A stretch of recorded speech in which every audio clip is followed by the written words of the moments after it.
For some serious photographers, and by that I kind of mean snobs, there's only really ever been two lines of professional cameras, Nikon's D series and Canon's 1DX. And we just saw the new 1DX Mark III, and this is a seriously impressive camera. All the hype might be around mirrorless, but let me tell you, DSLR is not dead.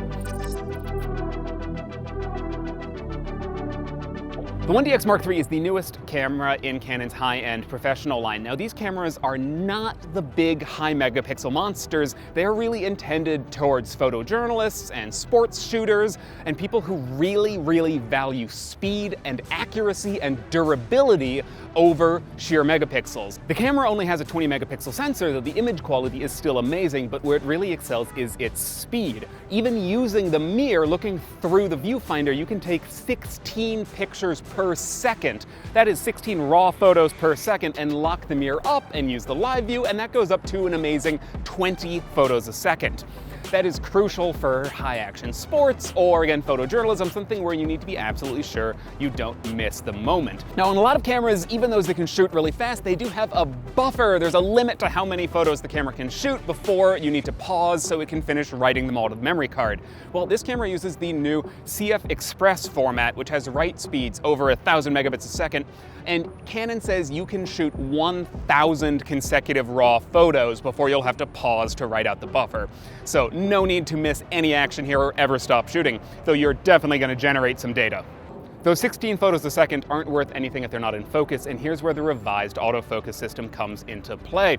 It can track focus even at those speeds, and did a pretty amazing job in my tests locking onto subjects, whether through the live view focus mode or looking through the optical viewfinder. You can just pick a subject and the camera will track it as it moves, as you move closer or farther away. Even if other objects in the scene briefly obscure what you're trying to track, the camera will pick it up again and keep going. It's pretty astounding.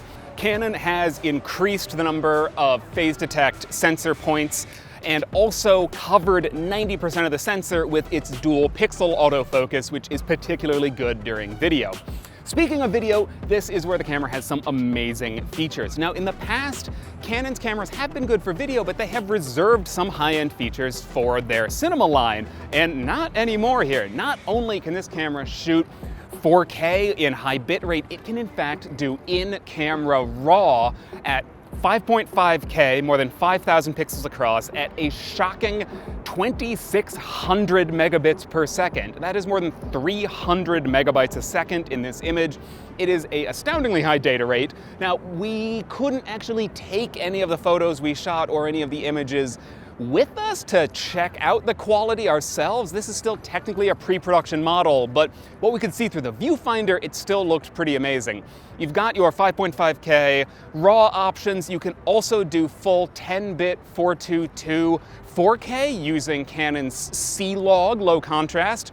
If you drop the C-Log, you're limited to 8-bit video, but even that is on the par with what we see from the A7 series from Sony and should still be pretty good. Now, this camera is not going to be cheap. We're looking at about $6,500 for this camera, and it does have some stiff competition on the marketplace. Nikon does have a rumored D6, their own high-end sports shooter, which may pack some impressive video capabilities, but we haven't seen that yet. And it is rumored to be a little slower in how quickly it can take photos, maybe 14 frames a second. There's also the Sony A9 series, which can shoot a shocking 20 frames, just like this can, and takes amazing quality images with top-notch focus tracking, but their video doesn't have log support. They're sort of limited in that way. And you could do the A7R IV, which has log, but is much slower at photos, around 9 or 10 frames a second.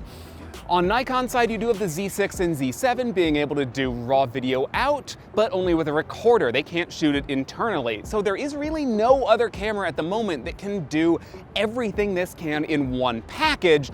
You just have to shell out some dough to be able to get it all. We will definitely get our hands on this camera when it becomes production final and available, and hopefully take a closer look at the image quality and the video quality and see if it stacks up to what we saw here today. But for now, stay tuned for everything else we've got here from CES.